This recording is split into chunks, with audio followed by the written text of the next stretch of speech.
Bonjour, ici François Tadei des productions C140KB. Bienvenue à cette autre émission de Micro.info. Cette semaine, pour l'édition du 10 mars 2003, il sera question au cours du segment technique du logiciel Maya, dont on poursuivra l'exploration, d'encyclopédie DVD, de webcam. Et on va commencer sans plus tarder avec Christian Paquet, qui a une drôle de curiosité à nous présenter, les Prodigy Keys. Au Consumer Electronics Show de Las Vegas, qui a eu lieu il y a environ 2 mois, la compagnie Creative Lab s'est mérité un prix pour le produit Prodigy Keys. Christian Paquet va nous le présenter. Bonjour Christian. Bonjour François. Avant de parler de cette curiosité, on va expliquer aux gens, lorsqu'on veut faire de la musique assistée par ordinateur, on peut y arriver de différentes façons. Des façons coûteuses, des façons plus abordables, comme on va voir. Effectivement, on a des contrôleurs MIDI, communément appelés des contrôleurs MIDI, qui sont des claviers plus ou moins haut de gamme, qui peuvent varier entre 400-500 $ à 2000 $ pour un bon contrôleur. Et on a aussi des intermédiaires, comme par exemple des petits contrôleurs comme le MIDIman Oxygen 8 qu'on a couvert il y a quelques semaines, qui sont des claviers qui sont offerts aux professionnels et aux amateurs aussi, parce qu'il est assez peu coûteux et facile à brancher pour contrôler des logiciels de synthétiseurs comme Reason et compagnie. Et là, Prodigy Keys arrive avec un concept novateur. D'abord, c'est la fusion du clavier pour taper et du clavier de musique. Là. Exactement, c'est ça qui est assez spécial. C'est un nouveau produit qui croise justement le clavier musical et le clavier conventionnel. Donc, c'est le premier instrument du genre à sortir sur le marché. C'est très particulier avec ces différentes touches qu'on reconnaît qui sont propres au clavier d'ordinateur et les touches aussi qui sont propres au clavier musical. Donc le pitch bend qui sert à contrôler par exemple la hauteur de l'onde et différents autres contrôleurs qu'on peut assigner en MIDI. Il y a différentes touches dans le haut du clavier qui nous servent à aller chercher les percussions et différentes fonctions qui sont dans le logiciel livré avec le clavier. On a aussi des touches d'accès Internet, par exemple, donc accès au site de Creative, de SoundFont et de Prodigy Keys. Une belle publicité. Une belle publicité pour nous forcer à y aller plus souvent. Et le reste du clavier ressemble à un clavier standard, mis à part l'ajout d'un clavier musical qui est ici en dessous, qui est en fait, quand il est placé, ça nous sert d'appui-main, un très bon appui-main. Et quand on l'enlève, on découvre un clavier musical tout à fait accessible et fonctionnel. Et la conception, on doit le dire, c'est très ingénieux. C'est la première fois que c'est tenté et c'est pas très dispendieux. On parle de 150 $ canadiens et ça inclut une carte de son. Exactement. On a la carte Sound Blaster de base qui est fournie de Creative et qu'on installe et qui fonctionne très bien. Oui, donc si on avait une carte de son intégrée à l'ordinateur, c'est bienvenu. Si on avait une meilleure carte de son comme une ODJ, on va prendre la ODJ à ce moment-là. Et cet instrument-là, on peut l'utiliser de différentes façons comme un clavier tapé, mais aussi on pourrait te demander, Christian, de faire comme on avait vu, qu'on voyait ça dans les années 80 environ. Exactement. Dans les années 80, il y a des gens comme Jean-Michel Jarre, par exemple, utilisaient des claviers musicaux qui se tenaient comme ça, qui se tenaient comme une guitare, tout simplement. Donc, on pouvait la tenir ici, et même en bandoulière, on a accès à des petits pitons ici qu'on peut sortir, sur lesquels on peut mettre une bandoulière pour se passer l'instrument au cou. Et donc, on a accès carrément à un manche avec les fonctions ici. Donc, ça, c'est une bonne façon de s'amuser lorsqu'on a la visite. Hein? Effectivement. On leur montre comment c'est. Ça, c'est le fun à utiliser. Alors, ça, c'est le clavier de base. Bien sûr, sans logiciel, ça serait absolument inutile. Donc, Creative... Sauf comme contrôleur MIDI. Sauf comme contrôleur, oui. Creative ont une suite de produits pour... Évidemment, le Prodigy Keys. Alors, peut-être qu'on pourrait la présenter parce qu'elle est divisée en différentes sections. Oui, effectivement. Au toucher du bouton Fun sur le clavier physique, on ouvre immédiatement le logiciel Prodigy Keys qui est comporté de 4 parties. Impress, impressionner, jeu facile, donc facilitant pour faire de la musique rapidement. Apprentissage de la musique. Donc, on peut apprendre la musique à partir des accords ou à partir de pièces connues. Donc, je pourrais aller chercher des leçons, lire les notes, comprendre les accords, jouer une pièce au complet. Et à ce moment-là, en ouvrant le tutoriel, on a un accompagnement graphique qui nous dit quoi jouer, qui nous récompense si on joue correctement.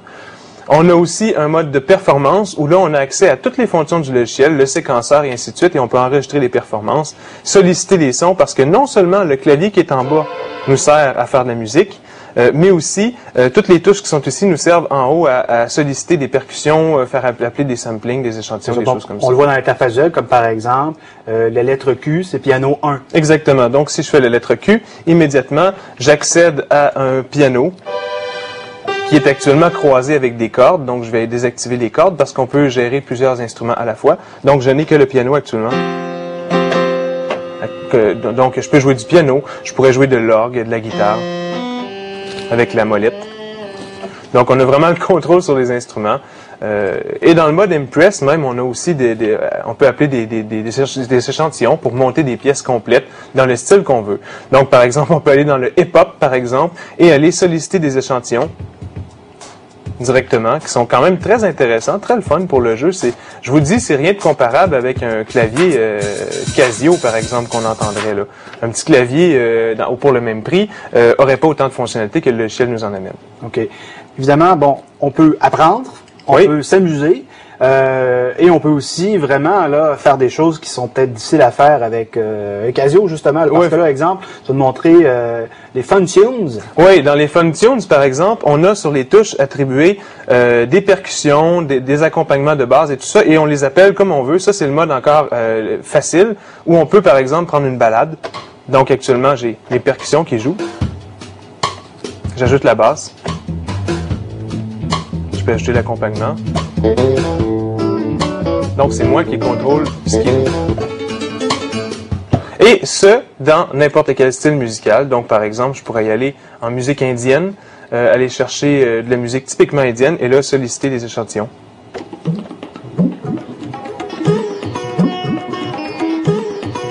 Donc, c'est moi qui sollicite. Et c'est très récompensant parce que c'est très facile. Oui, effectivement. Et ça sonne bien, il faut le dire. C'est surprenant. Là. Ça sonne quand même assez bien. Les échantillons qui sont dedans sont le fun. Il y a beaucoup d'échantillons qui sont fournis et qui sont faits par des vrais DJ. Donc, en terminant, si on avait comparé, par exemple, cette solution à Oxygène 8 qu'on avait comparé, présenté le Midi Man. En fait, l'Oxygène 8, ce qui est particulier, c'est qu'elle peut servir autant à des professionnels qu'à des débutants. Les débutants vont bien s'y retrouver, mais elle offre des fonctions qui sont professionnelles. Et au niveau de la touche, l'Oxygène 8 est quand même plus performant. Moi, ce qui m'a déçu de ce clavier-là, c'est la mollesse de la touche puis la fragilité un peu des touches. Si je tire un petit peu sur une touche, je peux carrément la décrocher. Et je ne sais pas combien de temps ça durerait avec un enfant de très jeune âge. OK. Donc, c'est vraiment à réserver à un vaste public, des gens qui veulent peut-être s'initier à la musique ou s'amuser tout simplement parce que les semi-professionnels, peut-être ceux-là, ils vont peut-être aimer ça avec Reason, contrôler tout ça, mais les professionnels, ils oublient ça tout de suite. Oui, mais même un professionnel, à la limite, dont le travail serait beaucoup plus un travail d'édition dans Reason et qui ferait très peu d'entrée de notes, pourrait très bien s'accommoder de ce clavier-là. Faut le préciser, c'est PC seulement. Alors, merci Christian de nous avoir présenté cette solution. Ça me fait plaisir, François. Nous, maintenant, on va aller rejoindre Maxime Plante, qui, lui, va nous présenter des webcams, entre autres de la compagnie Creative Lab, mais aussi de Logitech. Cette portion d'émission vous est présentée par Info Unique, le détaillant en informatique, en électronique et le centre de services de la région de Québec, qui depuis plus de 12 ans mérite la confiance des particuliers et des entreprises. Info Unique, un partenaire de choix pour vos besoins de la nouvelle ère digitale.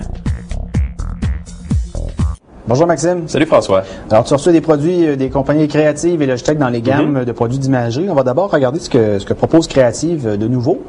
Ce que Creative nous propose de nouveau, tout d'abord, c'est un appareil photo numérique. Contrairement à ce qu'on a vu chez Creative auparavant, on avait des appareils photo numériques qui étaient appareils photo et webcam en même temps. Là, ce qu'on a, c'est vraiment un appareil photo seul. Ce qu'on a, c'est un appareil qui est miniature. Qui est très, très miniature. Ils appellent ça la Card Cam, donc c'est la grandeur d'une carte de crédit.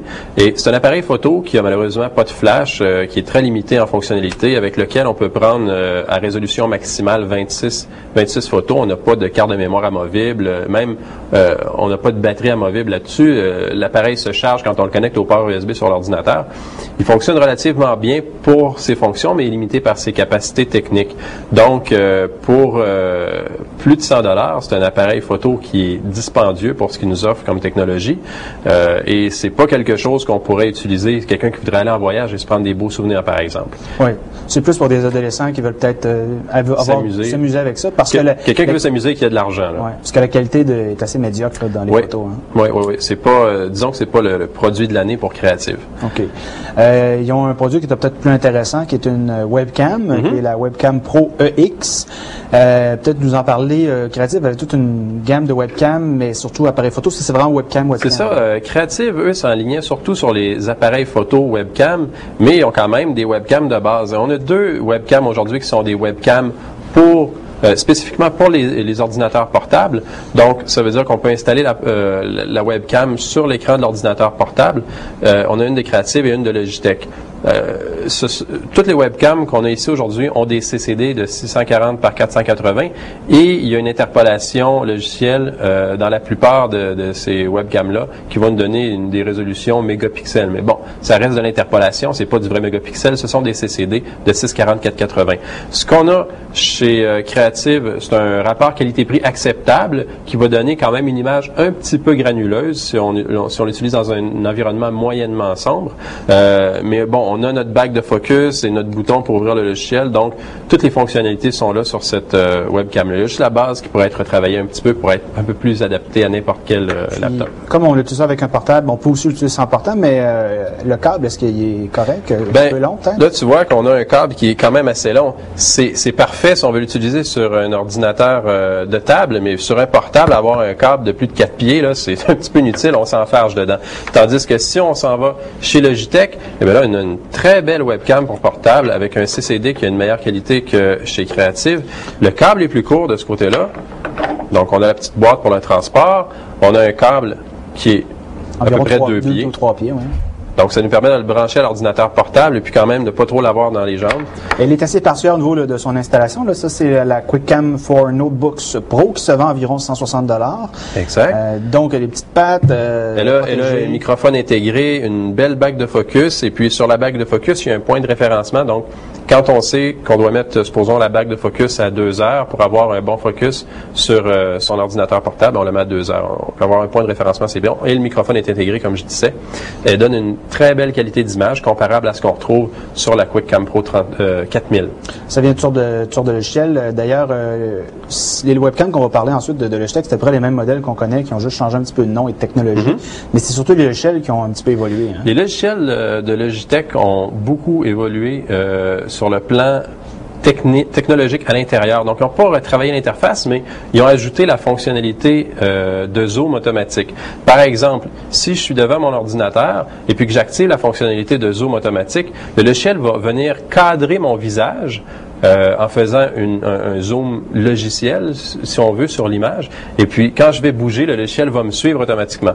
C'est une technologie qui est pas parfaite, comme si on avait un caméraman derrière la caméra, là. Mais quand même, c'est bon que le Logitech ait fait ça et puis ça fonctionne bien parce qu'on sait que quand on utilise un logiciel de vidéoconférence, qu'on fait de la vidéoconférence en résolution de 160 par 120, on n'utilise pas le capteur CCD à sa pleine capacité. Donc, même si on a une interpolation logicielle qui va zoomer sur l'image, ben on n'aura pas une grande perte de définition parce que il va utiliser différentes sections du capteur. Et ça, c'est quelque chose qu'on peut faire, par exemple, avec la QuickCam Pro 4000, là, qui fait suite au dernier modèle qu'on a déjà ou évalué. La QuickCam Zoom, qui sont deux modèles. Bon, la 4000, c'est le plus haut modèle là, chez Logitech, et la QuickCam Zoom, c'est le modèle qui est juste en dessous. Les deux appareils sont semblables, ont des CCD de 640 par 480. On a quand même une plus grande sensibilité à la lumière avec la QuickCam Pro 4000. Donc, si on est dans un endroit sombre, la 4000 va nous donner une meilleure image. Mais, bon, sont pratiquement pareils. On a le microphone, le bouton sur le dessus. Le petit casque de Robocop. Le petit visor, là. Bonjour, je suis Jordi Laforge. Et la bague de foyer qui est juste là. Ce sont des webcams, seulement des webcams. Évidemment, on peut pas partir avec et prendre des photos, mais Logitech c'est vraiment démarqué en achetant la QuickCam originale. En attendant, Maxime, peut-être faire une petite mise au point là, sur les logiciels de vidéoconférence. Quand on utilise ça aujourd'hui là, avec les accès à haute vitesse qui sont de plus en plus répandus, est-ce que c'est quelque chose qui fonctionne bien malgré les vitesses de limitation? Ça fonctionne très bien. Si on a un accès Internet haute vitesse, le téléchargement vers Internet est assez rapide. Toutefois, si on veut être plusieurs personnes dans une salle de conférence, et puis qu'on veut utiliser ça au bureau, par exemple, ben là, c'est les infrastructures qu'on va devoir s'acheter qui vont coûter cher. Il va falloir s'acheter un logiciel serveur qui coûte quelques milliers de dollars et ensuite de ça, acheter des licences pour chaque poste. Toutefois, si on se contente des logiciels qui sont publics, eh bien, on va quand même avoir du plaisir, sauf que là, il faut se faire attention parce que les canaux adultes sont abondants là-dessus. D'accord. Merci, Maxime. Plaisir.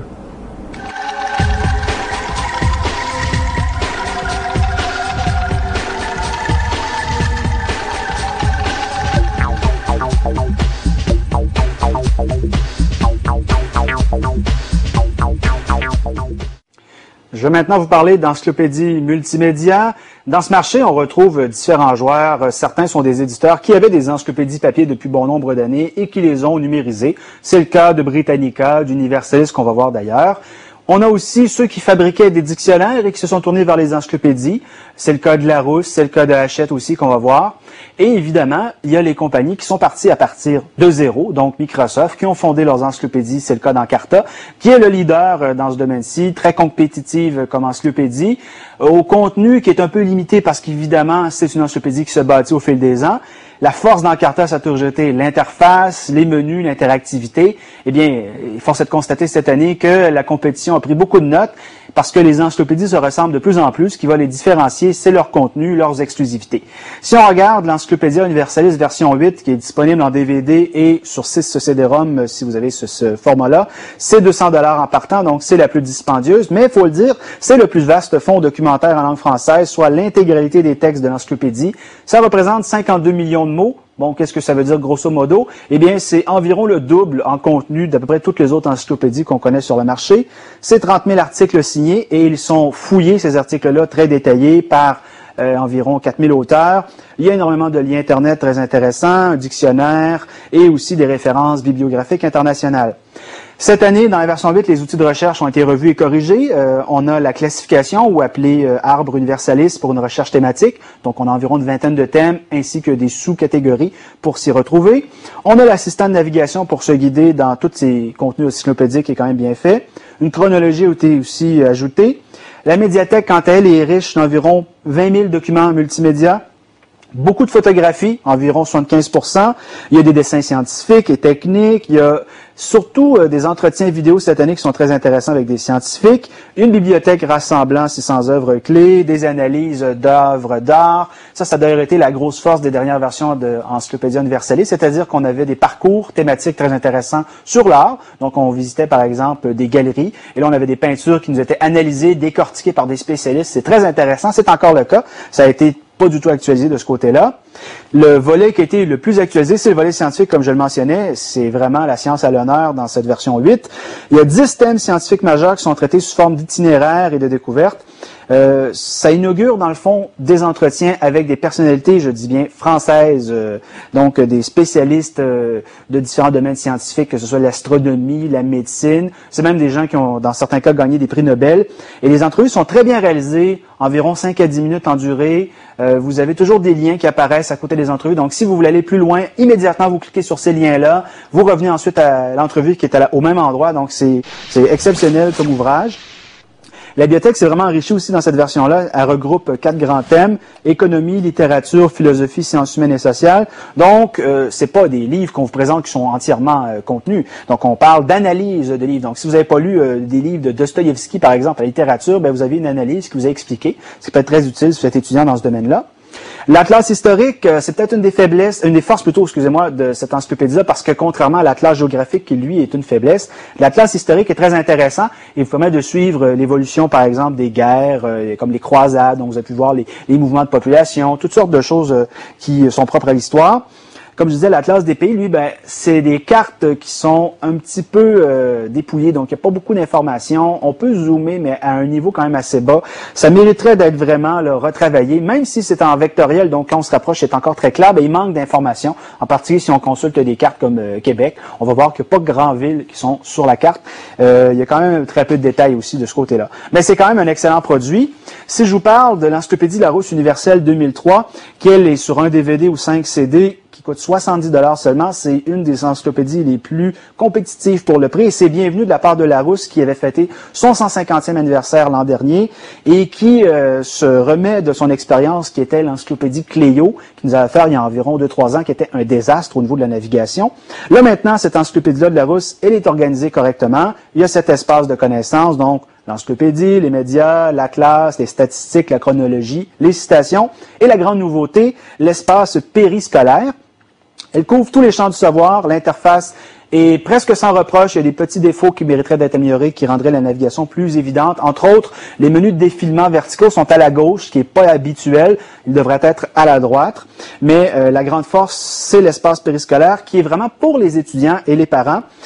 On a des parcours du savoir qui nous invitent à explorer des notions centrales en empruntant des chemins inhabituels. Exemple, vous vous intéressez à la Grèce. Eh bien, en cliquant sur Grèce, vous allez avoir un parcours avec différents thèmes qui sont là. Donc, vous allez avoir les dieux grecs. Donc, vous allez voir Poséidon est là. C'est très structuré facilement. Donc, vous pouvez penser tout de suite à d'autres thèmes qui sont connexes pour pouvoir faire vos recherches. Il y a un assistant d'exposé qui va plaire aux étudiants, qui permet d'organiser un exposé de façon très simple. Vous consultez l'encyclopédie, vous voyez les articles qui vous intéressent, vous les prenez, vous les mettez dans l'assistant d'exposé, vous créez votre structure de plan, collez les articles à l'intérieur, et après, vous avez un éditeur texte qui permet de enlever les sections qui sont superflues et vous créez un exposé très facilement. Il y a des cartes, tableaux, statistiques, des cartes muettes pour les étudiants pour pratiquer les capitales, les provinces, ces choses-là, les fleuves. Les statistiques de chacun des pays sont à jour. Et même un quiz qui est tout à fait ludique, donc ça pourrait être intéressant pour ceux, les jeunes et les moins jeunes, de pratiquer leur savoir. Alors, c'est vraiment bien fait. Et enfin, il y a un outil fort pratique qui est le dictionnaire Larousse-Chambers, anglais-français, French-English. Donc, ça vaut la peine pour 70$ cette encyclopédie-là. Ce qui n'est pas tout à fait le cas de la dernière, qui est l'encyclopédie Hachette Multimédia 2003, qui est sur un DVD ou 2 CD pour 80$, donc un peu plus dispendieuse. Elle se décline en 2 versions, là, intégrale, standard. C'est à peu près le cas de toutes les encyclopédies aujourd'hui. On nous annonce un nombre d'entrées formidable, 50 000 articles, mais ils sont très peu détaillés. On nous annonce beaucoup de médias, mais ils ne sont pas de très grande qualité. Et au moment d'enregistrer cette chronique, j'avais encore de la difficulté à visionner certains médias parce que ça fonctionnait pas très bien, des petits problèmes de stabilité de cette encyclopédie qui mériteraient une bonne mise à jour.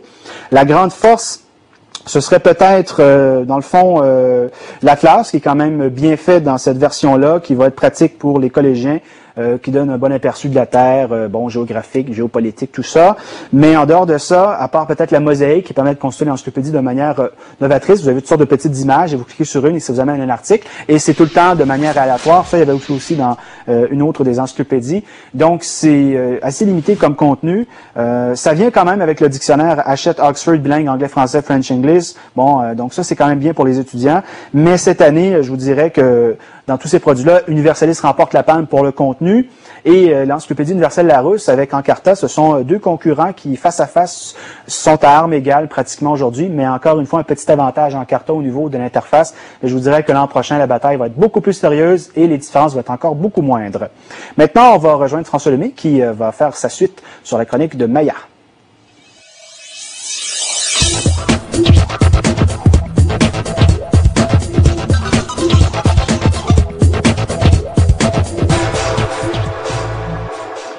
La semaine dernière, François Lemay était venu nous parler du logiciel Maya. On avait vu certaines de ses fonctions, mais on va poursuivre cette semaine avec lui. Bonjour François. Bonjour François. Alors, Maya, on avait vu le modeleur, les textures, et là on va voir évidemment le module suivant, c'est l'animation. Oui. Est-ce que Maya est concurrentiel?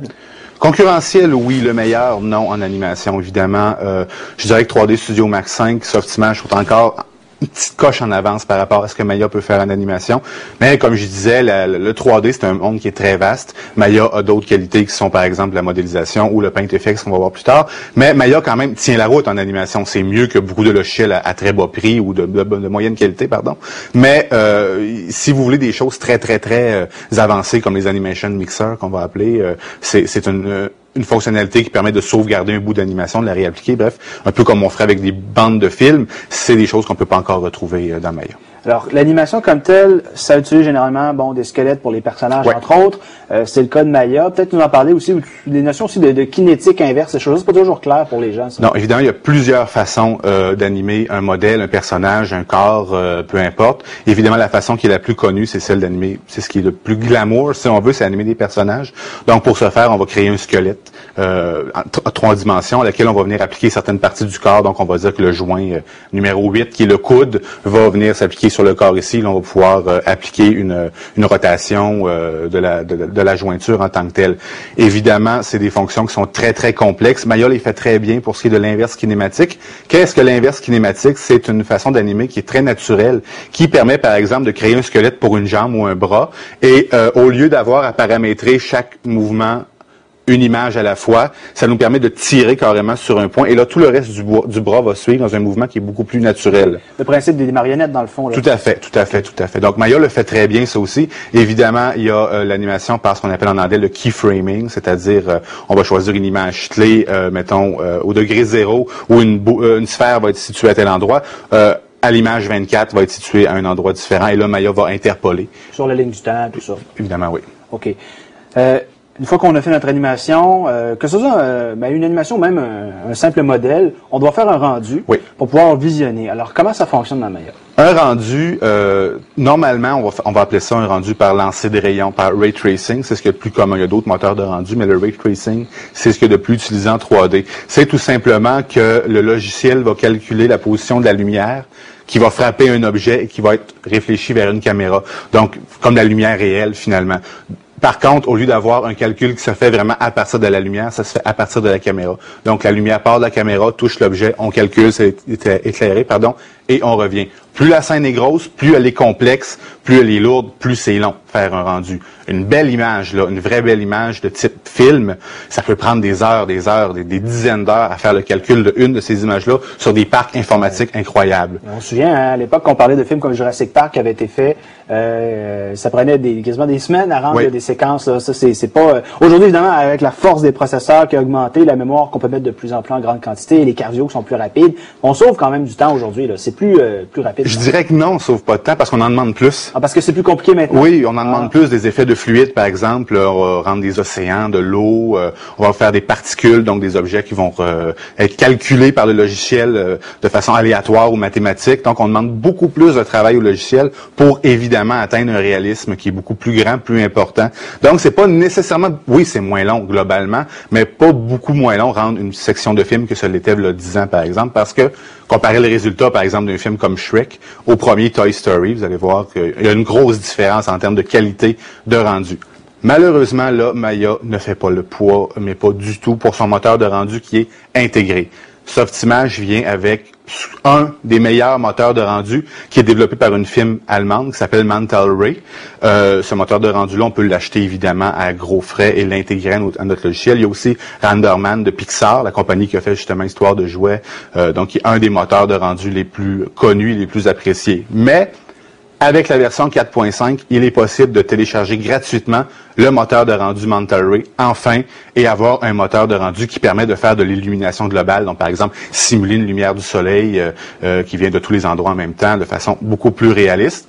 Malheureusement, le moteur de rendu Mantle Ray n'étant pas tout à fait intégré à Maya, on perd plusieurs fonctionnalités de Maya, qui sont par exemple le Paint FX ou des choses qui sont propres à Maya, on les perd. Donc, il faut encore s'en tenir à la base, malheureusement. Ben justement, parlons-en des Paint FX, là, des effets de peinture. Qu'est-ce qu'on entend par là? Paint FX, c'est une des très grosse qualité et un des très gros avantages de Maya. PaintFX permet tout simplement de venir travailler comme un peintre avec un pinceau ou une palette sur une surface carrément en 3D. Par exemple, au lieu de venir appliquer une texture comme une image qu'on va appliquer sur une sphère ou un visage, on peut le faire directement à l'aide d'un pinceau et virtuellement peindre notre modèle.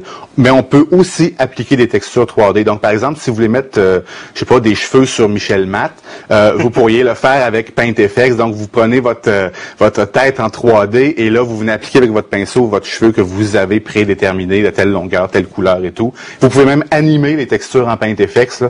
C'est vraiment ce qui permet de faire, par exemple, des paysages extraordinaires en 3D avec Maya très, très rapidement. On n'a pas à faire chaque arbre, par exemple. On peut même créer des fonctions PaintFX qui vont se faire automatiquement. Par contre, bonjour le temps de rendu, là, on vient de quadrupler et quintupler le temps de rendu du logiciel. Mais dans le fond, cette version-là de Maya 4.5, c'est une évolution significative qui l'amène dans la bonne direction et qui va faire réagir la compétition. D'ailleurs, tu t'étais rendu à une démonstration de 3D Studio Max, la dernière version, et on voit qu'ils ont pris des notes. Hein? Tout à fait, et ça ressemble de plus en plus à Maya. On se tourne de plus en plus vers Maya. Maya est passé en position vraiment de meneur en 3D, ça se sent. La version 4.5, je vous dirais, est très aboutie, très fonctionnelle. Ça jamais eu de bug avec cette version-là, jamais elle m'a quitté inopinément, jamais ça a planté. Évidemment, si on n'a pas assez de mémoire vive ou la machine ne suit pas, oui. Mais si on a une machine adéquate pour travailler, le logiciel tient la route très bien, très solide, très bon service aussi chez Elias Wavefront, je dois le dire. J'ai eu affaire avec eux, évidemment, pour l'installation du logiciel, pour la démonstration. Donc, très bon service. Donc, c'est quelque chose de solide, une application qui est très aboutie. Quand on a une animation à rendre pour une publicité qu'on a 3 semaines pour la faire alors que ça en prendrait 6 mois, c'est pas le temps de commencer à installer, désinstaller, vérifier si ça fonctionne, que le logiciel se mette à cracher inopinément. Bon, cette version-là est aboutie, fonctionne très bien.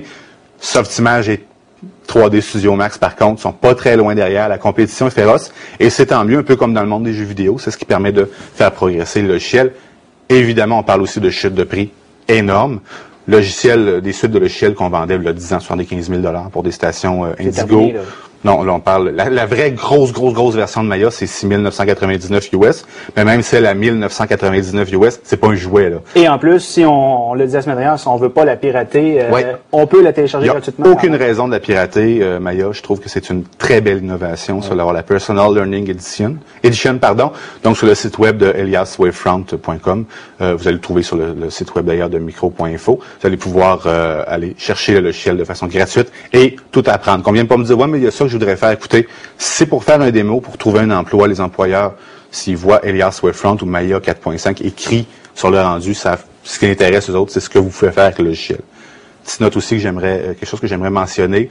Si vous voulez vous amuser en 3D, si vous débutez, si vous pensez que vous pouvez faire quelque chose, pensez pas à investir dans un logiciel de 3 000, 4 000 dollars, en dollars américains, qu'on parle depuis le début, évidemment, parce que on a tendance à croire, malheureusement, que le fait d'avoir Maya, Softimage, 3D Studio Max va faire de nous un très bon animateur, un artiste. Non. Les gens qui travaillent dans le milieu, c'est des gens qui ont fait des baccalauréats en plastique, même des maîtrises en design, et donc sont allés très, très loin en cinéma aussi, et ensuite peuvent commencer à travailler, faire des choses intéressantes avec la technologie. C'est un outil de travail. Si tu n'as rien à y apporter, le logiciel ne fera pas le travail à ta place. Ben, merci pour ce commentaire, François. Ça me fait plaisir.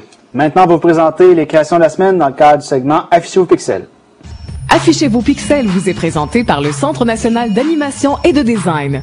Au Centre NAD se côtoient depuis 10 ans les professionnels de l'imagerie numérique d'aujourd'hui et les artisans de demain. Ouvrez l'œil sur les informations professionnelles les plus complètes de l'industrie. Contactez-nous pour une visite guidée. Affichez vos pixels se veut une vitrine pour les artistes québécois de l'imagerie numérique. Voici les créations de la semaine.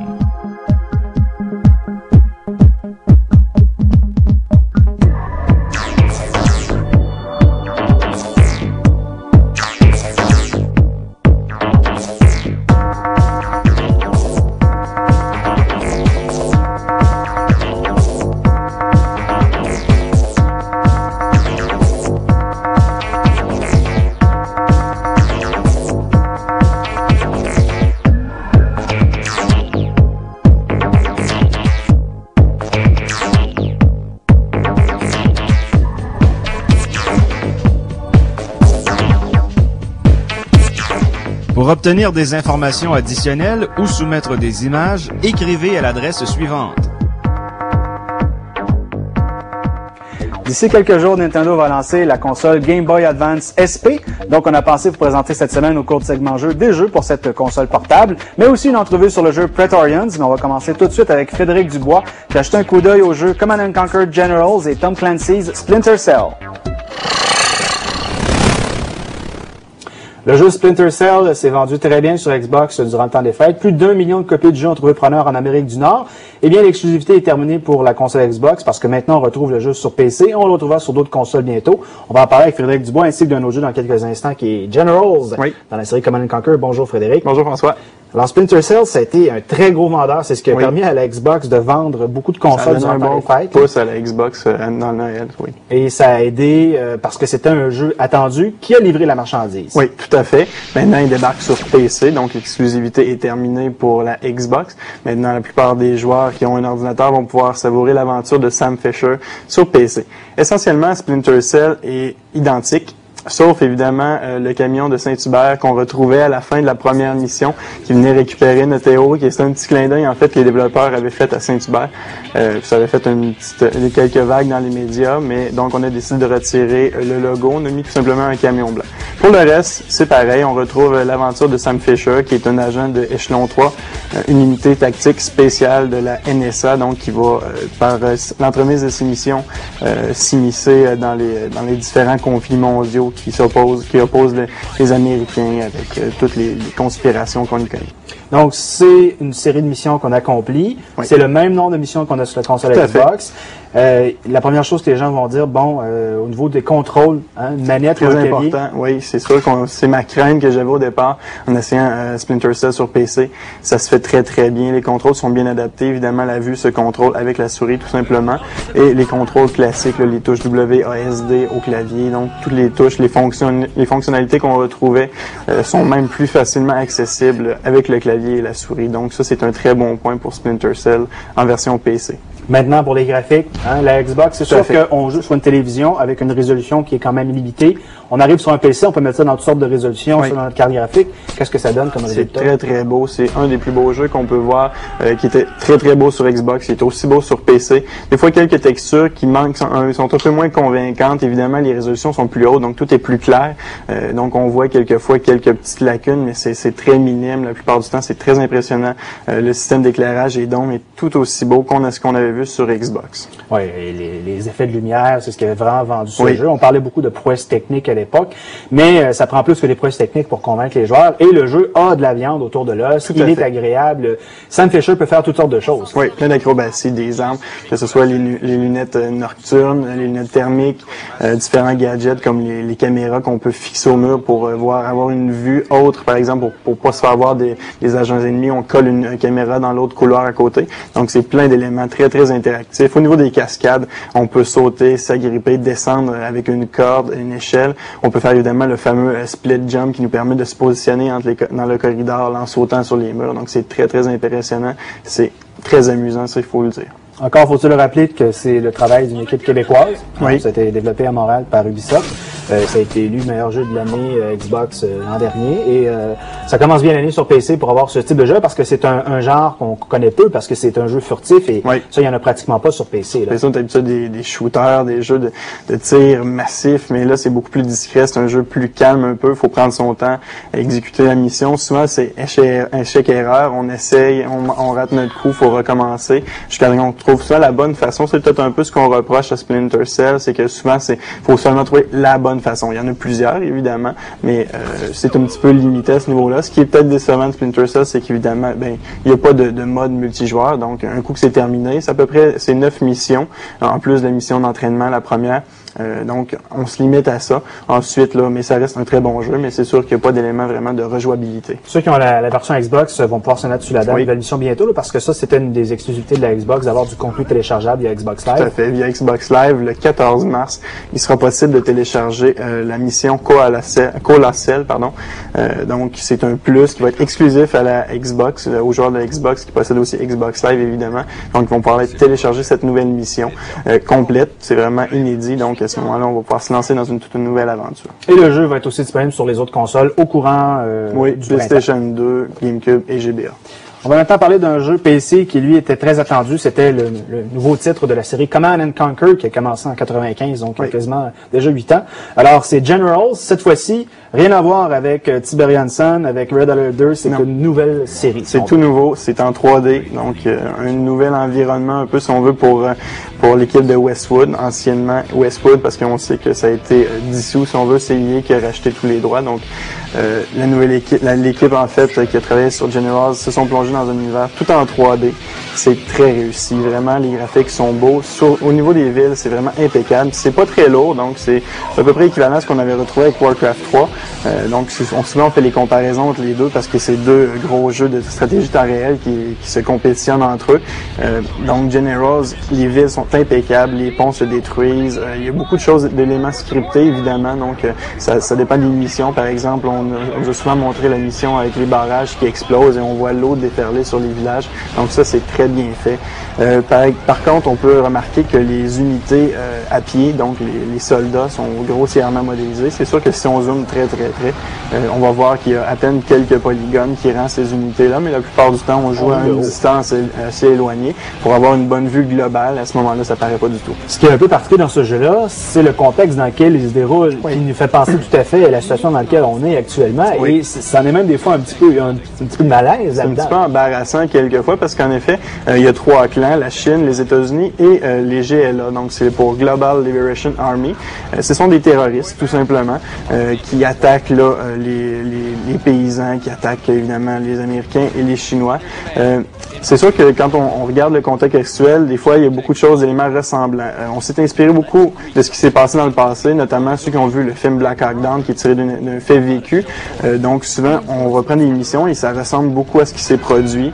Donc, beaucoup d'éléments qui se replacent dans le contexte actuel, surtout au niveau là, des terroristes. Donc, les États-Unis, évidemment, c'est une armée où la technologie prime. Oui. La Chine, c'est la propagande. Oui. Et le GLA, ben, c'est les actes d'individus comme des kamikazes. Exact. On a beaucoup de kamikazes, en fait des camions qui sont truqués, donc qui contiennent des bombes qu'on peut les déguiser et les lancer tout bonnement sur les bases ennemies pour détruire l'ennemi.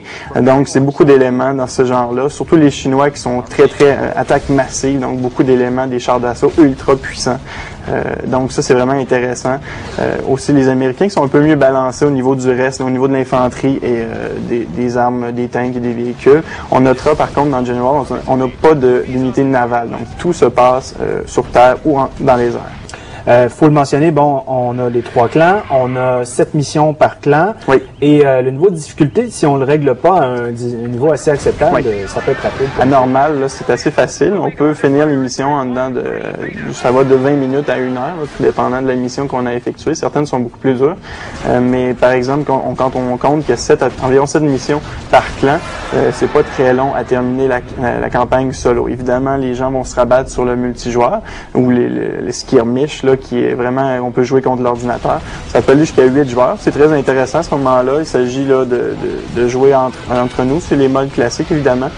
Ce qu'on notera dans Generals aussi, c'est qu'au niveau de l'arbre technologique, c'est beaucoup plus limité que ce qu'on avait dans les anciens Command & Conquer.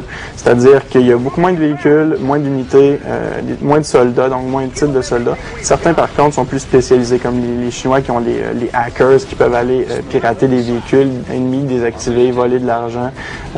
Donc, c'est plein de choses comme ça, mais c'est beaucoup plus limité. Mais on a un système de promotion, par contre, qui est intéressant. Oui, c'est un système qu'au fil des batailles, on gagne de l'expérience. Donc, on gagne des promotions, tout simplement. C'est des points qu'on peut ensuite dépenser sur des pouvoirs spéciaux, que ce soit des bombes nucléaires, même des bombes à l'anthrax, donc pour le GLA, qui sont vraiment des éléments spéciaux qui souvent ne coûtent rien ou encore qui n'utilisent que de l'énergie. Donc, c'est intéressant. Et en plus, dans la partie solo, on n'a pas besoin de vivre tout le temps avec nos choix. C'est-à-dire que quand on gagne des points de promotion, qu'on les dépense au cours de la partie, la mission suivante, on regagne encore les mêmes points qu'on avait accumulés. Si par exemple, on était rendu au niveau 8, en ce moment, on a 8 points qu'on peut dépenser au début de la mission. Donc, c'est intéressant parce que si par exemple, on a une mission qui est plus défensive, on peut sélectionner les éléments qu'on veut, par exemple, des réparations rapides parce qu'on sait qu'on n'aura pas nécessairement à faire des attaques massives. Oui, puis en terminant, peut-être le mentionner, ceux qui étaient habitués à ces jeux-là, il n'y a pas de séquence vidéo hollywoodienne, là, c'est vraiment l'engin de jeu qui fait toute la cinématique. C'est un peu nouveau pour Westwood parce que, en fait, on avait tout le temps des vrais personnages, des acteurs qui jouaient, mais maintenant, c'est tout à même l'engin graphique, c'est très, très beau. Ben, un excellent jeu à ce tout à fait, absolument. Tout à fait. Merci Frédéric. Ça fait plaisir. Nous, maintenant, on va présenter une entrevue sur un jeu qui paraît, là, cette semaine, qui est Praetorians, qui est dans le même genre, un jeu stratégique qui a été développé par Pyro Studio, qui nous avait donné la série Commandos. Cette portion d'émission vous est présentée grâce à la collaboration de Dream City, le centre multimédia. Salle de jeu en réseau, simulateur de course, Internet haute vitesse, le tout dans une ambiance du tonnerre. Maintenant, 2 centres pour faire éclater vos sens à Sainte-Foy et à Beauport. Dream City, mon monde.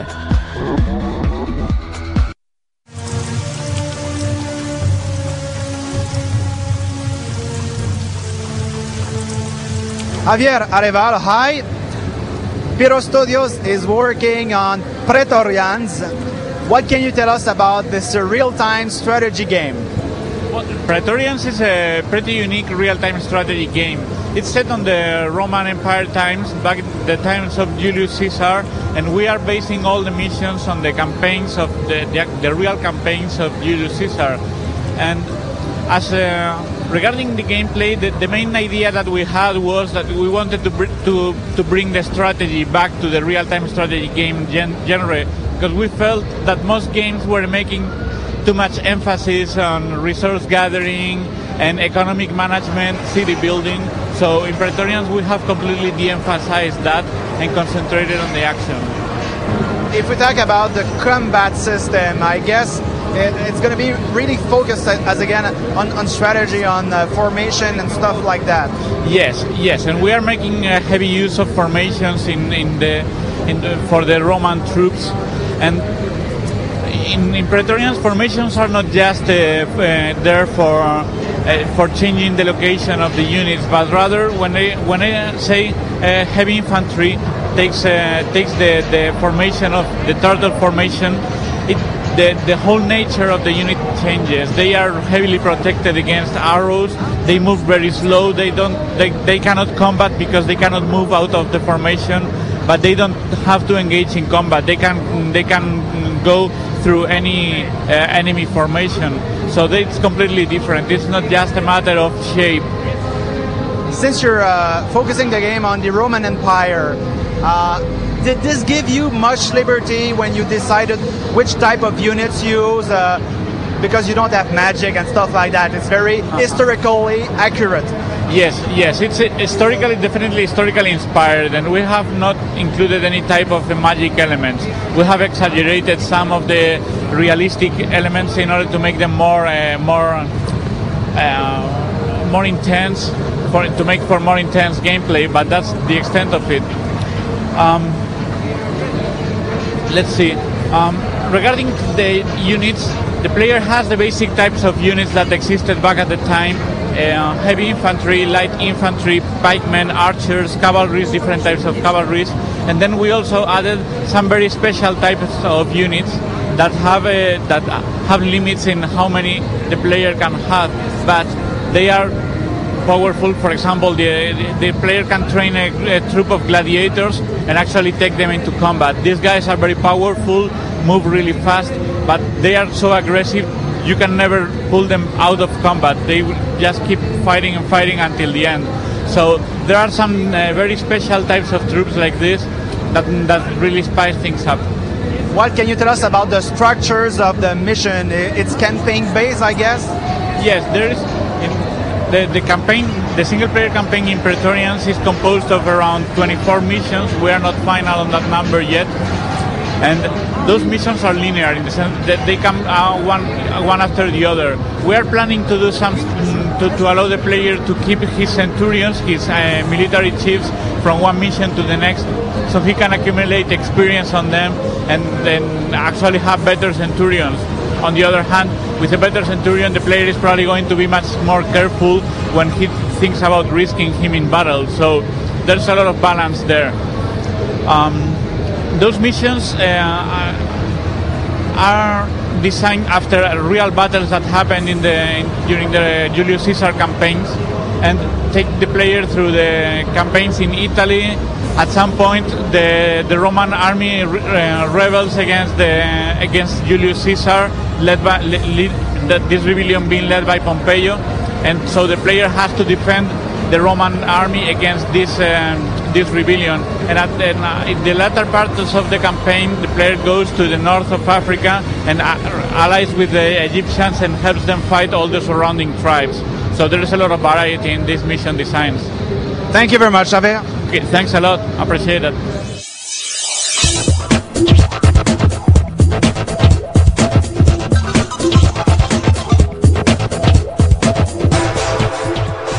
Bonjour Rénal. Bonjour François. On va d'abord parler de deux jeux qui proviennent de la même compagnie, à savoir THQ. Alors, quels sont ces jeux? Oui, il s'agit de New Droid Army, un jeu de Star Wars, un jeu qui mélange un peu l'aventure et le combat. Très agréable à jouer avec un bon contrôle. C'est toujours plaisant de manipuler un sabre laser et c'est bien réussi dans ce jeu. Et ça fait directement suite au film qu'on a pu voir l'été dernier. Oui, la suite de la guerre des clones, l'histoire se déroule dans la continuité. On revisite souvent plusieurs des lieux qu'on a vus dans le film. Et c'est séparé en différentes missions qui sont reliées ensemble? C'est un point de vue, tu contrôles Anakin dans ce jeu-là, puis tu te promènes dans des niveaux qui sont toujours en vue isométrique. Et on peut bien sûr utiliser sable laser, acquérir des pouvoirs aussi? Oui, tu acquiers des pouvoirs de la force à force de progresser dans le jeu, puis ils te deviennent très utiles plus tard dans le jeu. Est-ce que c'est un jeu qui a une bonne durée de vie, qui est facile, difficile? Il y a trois niveaux de difficulté, puis je l'ai trouvé assez facile quand tu mets au mode plus facile, puis après ça, je l'ai essayé au mode plus avancé, puis c'était quand même assez facile pareil. OK. Mais c'est un jeu qui t'a plu, là, peut-être jusqu'à la fin, là. La musique est bonne, les effets sonores, c'est du LucasArts, là, qui ont approuvé ce jeu, fait que ça paraît. THQ a acquis beaucoup de licences de Sega là, pour faire des jeux Game Boy Advance, dont la licence Altered Beast qu'on n'avait pas vu depuis le Genesis. Ça, par exemple, ça m'a pas mal moins charmé. Je me suis lassé très très vite de ce jeu-là parce que c'est un jeu de combat très banal. Là. C'est que tu commences à gauche, tu avances vers la droite, tu fais un tas de monstres, puis les monstres sont pas très bien faits. Là, sont comme faits en plusieurs morceaux, puis ça paraît quand tu tapes dessus, là, les selles se séparent, puis souvent les monstres ont la même animation toujours, puis l'animation n'est pas décalée, fait que tu peux fesser sur deux monstres en même temps qui se superposent, puis on dirait que le monstre se dédouble, mais en réalité c'est deux monstres différents. C'est très très désagréable.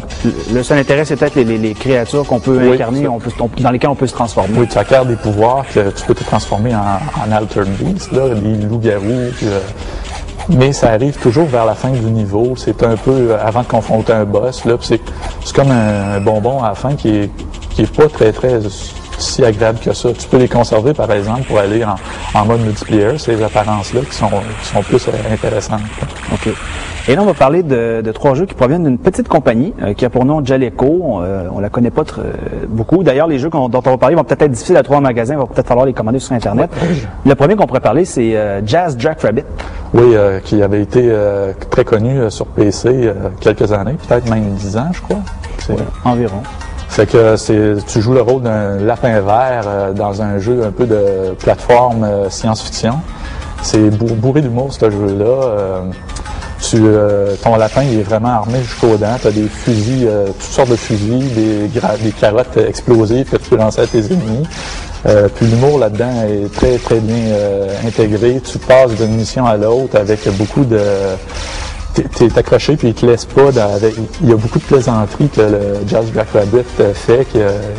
Il y a un bon sens de l'humour. OK. Et c'est classique là, comme style de jeu, parce que d'abord, c'était déjà l'époque qui avait été développé par Epic, et ils sont d'ailleurs celui-là. Oui, ils sont encore dessus. Alors, c'est classique, là. Oui. Il est un petit peu plus simple que le jeu qui avait été sur PC à l'époque. Il y a moins de choses à ramasser, mais tu as quand même la personnalité du personnage principal qui est toujours là, toujours très agréable. Puis d'un point de vue technique, c'est bien réussi? L'animation est très bien faite, contrairement à Altered Beast, là, que les animations étaient un peu cheapos. Là c'est vraiment très bien. OK.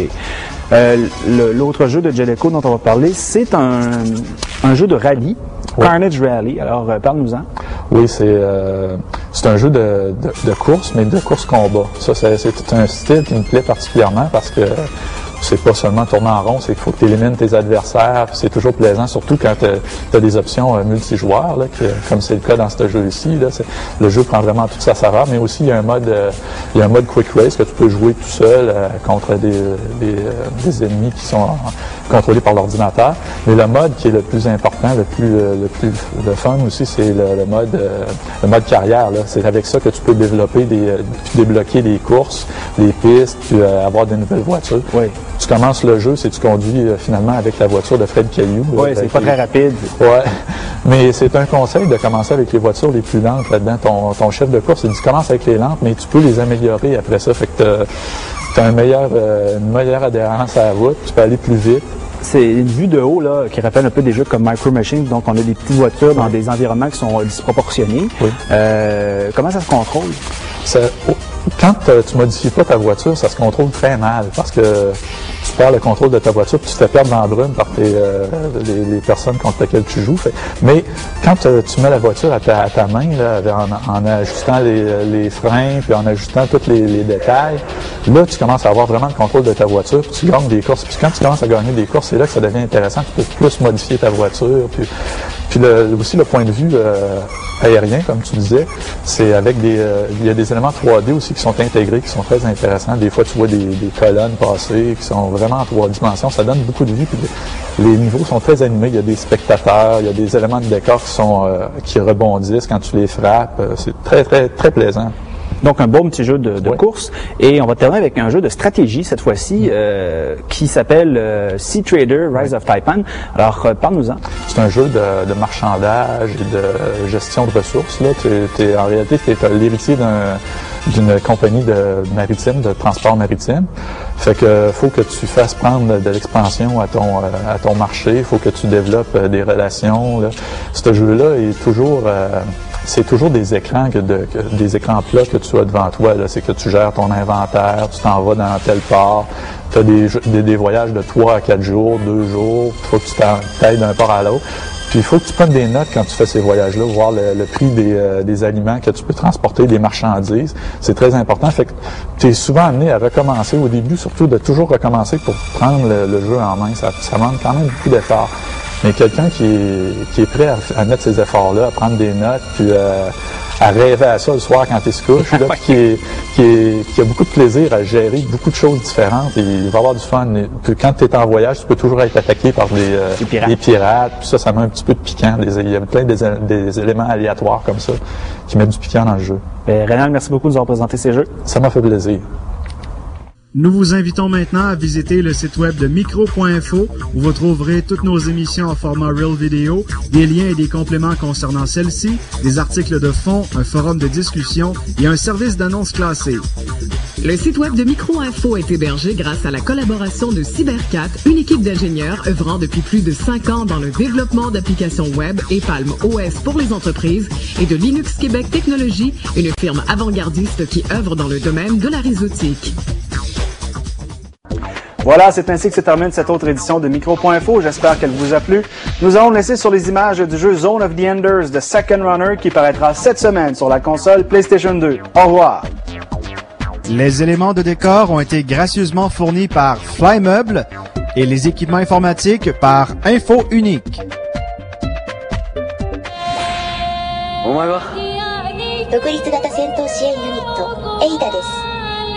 当機はオービタルフレーム、ジェフティです。操作説明を行いますか？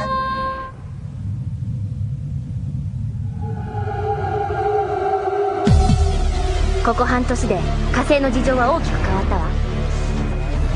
バフラムが火星各カウンティの武力制圧を開始したの。地球の圧政に対する火星解放の動きがついに表面化した。今バフラムの戦力は圧倒的よ。連合軍は必死の抵抗したけど戦争ってほどのものさえ起こらなかった。火星圏がバフラムのものになるまであっという間だったわ。バフラムの軍事要塞を落とさなきゃならないのは私たちも同じよ。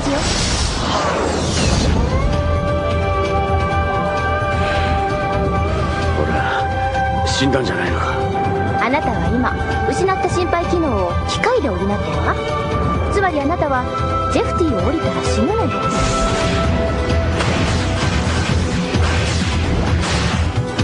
ジェフティをバフラムの手に渡すわけにはいかない。あなたですね、ヨーステンバック。ジェフティを失いたくないんだ。ジェフティ。お前バイオラか。